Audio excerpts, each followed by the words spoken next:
Funding for this episode of Que Pasa NJ with Carlos Medina has been provided by Horizon Blue Cross Blue Shield of New Jersey, the New Jersey Economic Development Authority, Hackensack Meridian Health, the Center for Hispanic Policy Research and Development, the Engineers Labor Employer Cooperative 825, ROI, NJ Business Magazine. Welcome to the season finale of Que Pasa. We have an exciting lineup covering business, justice, and entertainment. First, Wesley Mathews, CEO of Choose New Jersey, joins us. From global diplomat to CEO, he shares his journey, why New Jersey is the place to be for business, and how the state's getting ready for the 2026 FIFA World Cup. Next, Justice Michael Noriega reflects on his experience growing up in Hudson County as a Peruvian American and his path from an immigration and criminal defense attorney to New Jersey Supreme Court Justice. And finally, we have from FX's The Bear, David Zayas and Emmy winner Liza Colón-Zayas. This real-life couple talk about what it's like playing a married couple on screen and why it's so important for Latino talent to tell our own stories authentically. Let's get started.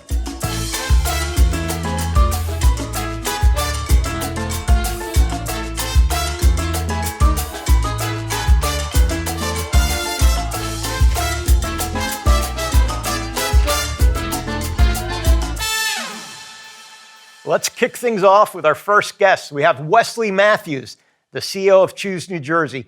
He's turning New Jersey into a hub for international trade and small business. Let's dive into what makes New Jersey the top spot for business. Welcome to Que Pasa, Wesley. Thank you, Carlos. So coming from a family from India, tell me a little bit about your family's journey here to the United States. Yeah, my parents both came as students separately before marriage. My dad came to Washington, D.C. My mom came to Galveston as a young nurse in 1970. Like good Indian children, their parents met back in South India. We come from a state called Kerala. Their parents met and then told their kids that they should meet. So my dad took the Greyhound bus from D.C. down to Dallas. My mom took it up from Galveston to Dallas, and under the supervision of a cousin of my mother's, they met for a weekend and then told their parents, yeah, we can get married. I love it. And went back to India, got married, and then settled in Dallas. And that's where me and my two sisters were all born and raised. You've traveled the world literally as a member of the Foreign Service. Tell me about that experience, number one, and how it influences the work you do today at Choose. Yeah, that's a great question. I think my experience in the U.S. Foreign Service is probably, the highlight of my life. Like having that experience, not just to live abroad, but to represent the country that you were born in, that gave your parents the opportunities it did to represent it abroad in other countries is, again, the opportunity of a lifetime. And I think for me, taking those experiences and being in those countries and the context that we've made through the 14 years I was in the Foreign Service has been really helpful in expanding New Jersey's kind of footprint, image, reputation globally. So let's talk about Choose New Jersey. I understand you opened some international trade offices. How many have you opened? And tell me how they're going. Yeah, great. Well, Choose, for those of you that don't know, your viewers, is the state's nonprofit business attraction agency. So we do our work in conjunction, I would say, hand in glove with the governor's office, the New Jersey Economic Development Authority, and other branches of state government. We basically market the state around the nation and abroad as an ideal American state to grow your business and raise your family, because we think the two, especially post-COVID, are very much interconnected. So over the last 6.5 years, we have opened 5 international offices, and we've set up that footprint by design. It's where a lot of the trade and investment flows for our state have come from, and where if we're talking about the next chapter of New Jersey's economic growth story, where we think we can continue to harvest additional investment, trade opportunities, and also making these linkages that you hear the governor talk about that are so important on research, commercialization of research, and higher ed collaborations. Sure. More than attracting businesses to New Jersey, Choose has a lot of other functions. Being a state that has 22% Hispanic, tell us a little bit about how you serve those Hispanic businesses in the state. I know we've had some roundtables with the general counsels as an example of some of the initiatives that your office has undertaken. Right. When I first joined the Murphy administration in 2018, it was clear that we needed to do a lot of outreach to all of our global partners. The Latin American population in particular was a no-brainer for us. So back then, it was 2018 or 19 where the governor convened, I think it was 18 Latin American consuls general. When I took over at the helm of Choose 3 years ago, that was one of the first convenings we did again, was to meet with that group again to understand their concerns, their needs. We are in touch with businesses, Hispanic-owned businesses, early and often. There is a slew of programs, and we help market those programs to the community. We have been to Latin America, I think almost half a dozen times in the last 2 years. We're building momentum, not just with the governments in Latin America, but also making sure that Latin American-owned businesses in New Jersey know that there's a supporting hand. And we do that a lot in conjunction with the state chamber. So thank you for you and the work that you and your team have done over the years. Thank you, Wes. Thank you. Obviously, my work with the chamber, I know that New Jersey leads the nation in educated consumers, geography between New York and Philadelphia. So here's your chance to give me a little bit of an elevator pitch. Why choose New Jersey? Yeah, for any business or family thinking about New Jersey, I say if we had to summarize our value proposition in 2 words, it would be talent and location. We have America's most talented workforce. Per capita, no other state comes close to New Jersey. Number 2, our location. So if you're a business selling things or goods or services, we have an addressable market of 40 million people within a 3 hours drive. On the other side of the ledger, if we talk about families, for us, the values argument is increasingly important. It gives me no pleasure to say that America seems to be, moving into opposite spectrums, or states do. New Jersey, I think, is on the right side of the ledger on almost every single issue when it comes to values, whether it's environmental stewardship, whether it's, gun safety and gun control. You name the issue, whether it's public schools, infrastructure, we win on all those categories. And we've seen that post-COVID, where you have employees that are working for companies in other states that are now choosing with their own feet and saying, I'd rather be in a state like New Jersey than XYZ state. Last question for you. Yeah. A little bit of a curveball here. Yeah. So what's your favorite Latin American food or cuisine? Oh man, that's a good one. I studied Spanish through 12th grade. I actually got credit I passed the exam, the AP exam. All through my Spanish class, you had to have a Spanish name. And they called me, my name was Carlos, by the way. Interesting. I love all food, especially Latin American food. Anything tacos, I love. I also love soups and stews. Okay. There is a great restaurant in Hoboken called La Isla that I just discovered Cuban recently. Restaurant. Yes. Yeah. And their Monday soup of the day is a chickpea chorizo soup. Oh, okay. I don't think anywhere in America you'd find a soup better than that one. Oh, I love it. Yeah. I love it. Thank you for being with us today. We really appreciate it. Carlos, thank you for having me. And again, thank you for your work that you're doing for the community here. Thank you.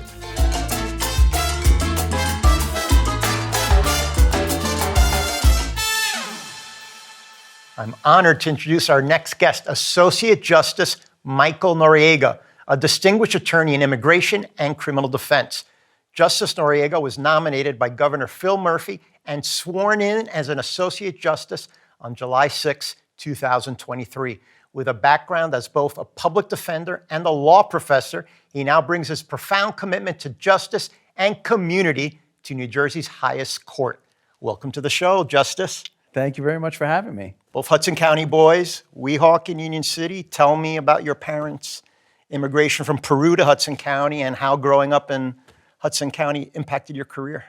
My parents made the choice of coming from Peru in about 74. And when they got here, it was a whole new life.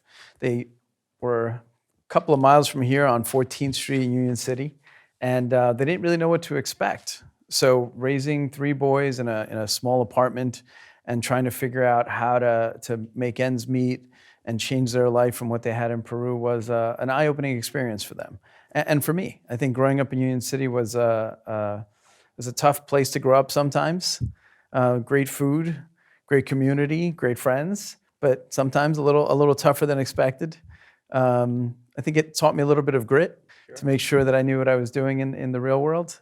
But it was great. So in 23, Governor Murphy nominates you to be a Supreme Court Justice. Tell me about this milestone. I mean, first Peruvian, obviously, and there have not been many Hispanic justices prior. How's this impacted your friends, your family, your circle? I mean, I'm proud of you. I know the community is super proud of you. Well, thank you. I mean, this was the most unbelievable moment of my life. I mean, I did not expect it. To get the call from the governor's office to ask if I would pursue this was, I could walk you through every second of that day as if it were yesterday. It was probably one of the most amazing experiences. And it's been really overwhelming to watch my family, especially the older members of my family that first came here as the pioneers of our family to establish our roots here, to see them look at me and know me as the little kid who wouldn't stop talking, suddenly have this position of a distinction in the state. And I can see the pride in their eyes, and it makes me feel accomplished. It makes me feel like I've paid back their sacrifice, which is an enormous importance to me. So you went to Rutgers undergrad, you went to Seton Hall Law School in private practice. Tell me about that transition from private practice to Supreme Court justice. That's quite a journey. It was a challenge. To be completely honest, it was one that I had thought about many times because I had considered pursuing a position on the trial court 10 years earlier. And I'd given it a lot of thought. My judge, who I clerked for, Judge Camille Kenney in Hudson County, right down the road in Jersey City at the Hudson County Superior Court, she became my mentor and would allow me to reach out to her and have conversations throughout the course of my career. We talked about the possibility of my going on the bench and what that would mean, and she sort of let me in on a little bit of that background and the backstory of how it works when you're a judge. So I reversed course and threw myself into my career, and I really expanded it, opened up the immigration practice, started working in other areas, and started doing pro bono work, and suddenly found myself enjoying my practice and my career so much, my dreams of the bench started to fade a little bit. So the switch, when this call came, which is a very different call, you don't say no, somebody taps you to be on the Supreme Court. The transition to leaving advocacy and finding complete objectivity, to have to decide cases, regardless of what I may have been for or against as a practitioner, was a challenge at first. It was a huge challenge, and it took a lot of discipline to put aside my personal preferences and make a decision based on the law and based on what I've learned up to this point in my career, what the law is, how it's interpreted, and how I interpret it, which is a strange new position to find myself in. Public Defender's Office, criminal defense, immigration. And I know when we were talking in the green room, you talked about some of the satisfaction you felt, especially working in immigration. Tell me about that, how it impacted your career. Sure. It wasn't something I had set out to do. I discovered it along the way. So I started doing removal defense, representing folks that had been facing removal and detention for their criminal charges, being in the country unlawfully. But then I found the family part of immigration, where folks were petitioning for each other, folks were applying for naturalization, parents were applying for children, children for parents. And it turned out that I found this entirely new, rewarding area of the law that I hadn't experienced before, because every case ended with this happy moment of families being brought together, somebody being overjoyed by this little document that suddenly gave them rights in this country and authority in this country. And then there was the naturalization ceremonies where I got to stand next to a client with their little US flag, and a piece of paper made them so proud. And it's just this document, right? And it's about what this country is founded on, the idea that a piece of paper that people have put their whole hearts and souls into can live on for centuries, right? These documents are now important. People put them in safes. People pass them on to their children. People are looking for them, for their grandparents' documents, which represented the planting of seeds in this country that have produced fruits for generations after. So then there's the ability to now naturalize folks and reading the oath to citizens. I did one yesterday in Burlington County. So I've done 4 as a justice.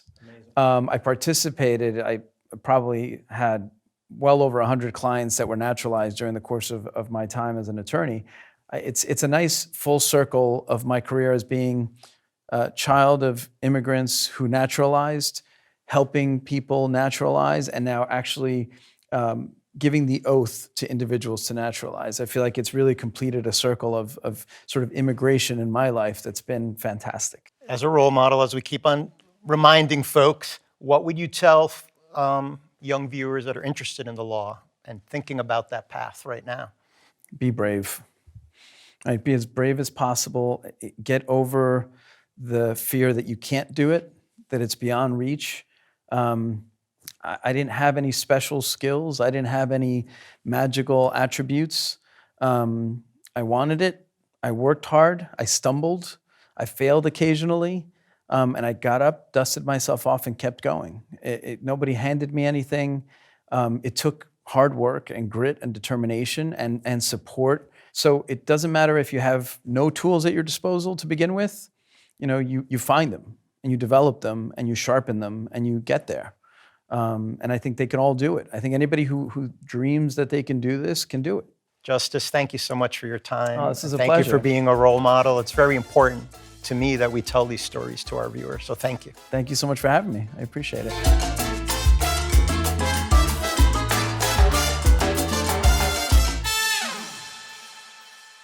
And our last guests are the fabulous Boricua couple from the Bronx, David Zayas, who's been with us before, and today he's joined by his lovely real-life wife, Liza Colón-Zayas, who plays his on-screen wife, Tina Marrero, on the hit series The Bear. Liza recently won the 2024 Emmy for Outstanding Supporting Actress in a Comedy Series, and I'm happy to say she's the first Latina to do so. Welcome to Que Pasa, Liza and David. Thank you for having us. Happy to have you as part of the Que Pasa family, our familia. Thank you. Thanks for welcoming us. Congratulations on your Primetime Emmy Award, first Hispanic to win Supporting Actress in a Comedy Series. It's crazy. That's amazing. It's amazing. It's amazing. So I know you were born in New York, the daughter of Puerto Rican parents. Tell me that experience. Yeah, my dad was born and raised in Chelsea. His mom came, I think it was in 1919 by boat. And my mom came, I believe, in 1944. And it was rough. Yeah. It was rough back then. Did that rough, as you describe it, background prepare you for a rough industry such as television, stage? I had no idea how to find this. Sure. We were just, trying to survive in the South Bronx, in the projects, and there was no path. Even though my mother always believed in me, there was just no way of knowing how. And it was a long grind. I had no idea. Eventually in college, I did a bunch of plays because I was like, I think this is what I want to do. And then it just unfolded from there. I met David. And David, you've been an alumni in the show. I'm happy to have you as part of our familia, born in the Bronx. Tell me a little bit about that upbringing and that grit that has helped you in your career. From the Bronx, and yeah, I grew up in a middle-class family. My parents were born in Ponce, and we grew up started off at Hunts Point, and when I went to high school, we went to Stevenson High School in Soundview area of the Bronx. And yeah, I had a really good family, a really good parents, and really helped me, and just, my brother, my sister, we just had a good upbringing. So how did you two guys meet? We met at a theater company. They started a theater company, Labyrinth Theater Company. At that time, it was called Lab, Latino Actors Base, which was around 92, and that's where I met Liza. She was one of the original 13 that we had. And then, a couple of years went by, and then, she came to her senses, and we started dating, and then we got married. I love that. Earlier in the green room, we were chatting, and David, you mentioned, creating your own project, writing your own roles, your own play, which you did many years ago. I think it's up to us to create stories, to write stories about our culture, because other people wouldn't even know how to write or what to write. And I think it's our part. We need Latino writers, Latino directors, Latino producers. We need to kick doors down, and we need to get our story out there because we're as interesting as anybody else. And I think that, I know that there's been issues about representation in this industry. And I think, yes, there's a problem with that. But I feel that Latinos need to take the initiative and write their stories and push their stories in, and you got to continue to do that and not give up when doors slam in our faces. Just kick those doors down and continue to do it. You guys have been generous enough to hook us up with some footage from The Bear. So we're going to show viewers right now you guys together, and then I'm going to ask you about that. Remember when we were 20? Yeah. Was it scary like this? Yeah. Different, scary, but yeah. Yeah. I never want you to worry, baby. So let's talk about that scene. What was it like working together, husband and wife, on a great show, which has won so many awards, including your fabulous Emmy? It was a gift for me. It was a gift. You know, I was doing a play in New York, and we find out that there's an episode that Liza was on, and there's a character of her husband, and they asked me if I wanted to play it, so they would pick me up after the matinee on Sunday, fly me to Chicago. We would shoot on Monday, and I'd come back to do the show Tuesday night. And what's great about it is it shows a relationship, a marriage, two Latinos, two Puerto Ricans, that is a positive one. It's not like, oh, he just got out of jail, or like he's an alcoholic. No, this is just a family, a couple that's trying to survive. It was shown with a lot of love, and it was in a lot of class. I love working with him. It's so easy. Like, he's just such a pro, and you know, they approached me. They were like, "Do you think that David would want to be on the show?" I'm like, I think maybe, yeah. And then they approach you, but I didn't know, like, I thought he was gonna be my ex or something, you know. And then I read the script, and it's this, and it's David. He's like humble and supportive and kind and hardworking, and I was like, I started crying when I read it. So talking about Tina, tell me what it's meant to play that role, and how is she similar or dissimilar to Liza? I have a bad temper. Is this correct, David? Where's my camera? No. I feel like my struggle in this business, and like so many people I'm hearing from whatever profession,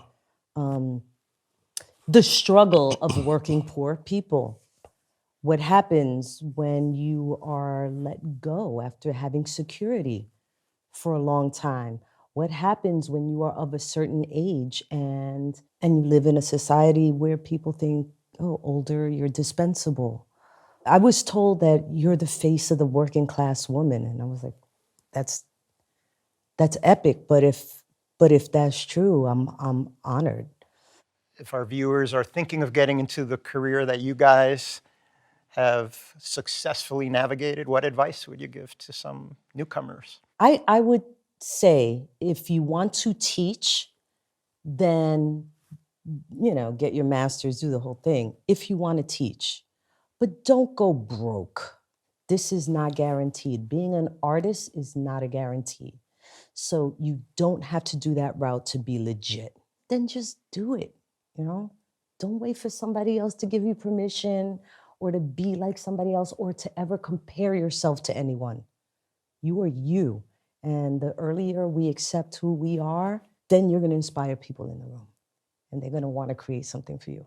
You're like nobody else. Just love yourself. Well, you know, there really isn't a formula. If you find that this is something in your heart that you want to do, then you have to just do it. And the success will come if it comes, or it may not. But the one way for sure that it will not come is if you quit. You know, you gotta love it. You gotta love it to do this. And if you love it and you just stay with it, it'll happen or it won't happen, but for sure it won't happen if you just stop and quit. So that's mostly what I would say to that. And also, find community. Acting isn't a lonely profession. You have to find connections with other artists, with other writers, other directors, other actors, And if you find a community, you find opportunities. And that's really important. It's important to keep you in the game. Thank you both for sharing your wisdom and sharing your time with us. Thank you. Thank you, Thank guys. you for having us. Appreciate it. Thank you. So much. Familia, that's a wrap of our 5th season. Before we go, I'm thrilled to announce that we're expanding our YouTube channel, Que Pasa NJ. Check it out and catch our uncut interview with Liza Colón-Zayas and David Zayas. Remember, you can watch this episode and all past episodes from seasons 1 through 5 anytime on pbs.org. A huge thank you to my incredible team, K-Vibe Studios here in Jersey City, New Jersey, and our guests this season, and especially to you guys for tuning in and supporting us. We'll be back in 2025 with season 6. Check us out. Funding for this episode of Que Pasa NJ with Carlos Medina has been provided by Horizon Blue Cross Blue Shield of New Jersey, the New Jersey Economic Development Authority, Hackensack Meridian Health, the Center for Hispanic Policy Research and Development, the Engineers Labor Employer Cooperative 825, ROI, NJ Business Magazine. Thanks to the statewide Hispanic Chamber of Commerce of New Jersey. Find out more about our familia at shccnj.org. This has been a production of the Modesto Educational Foundation.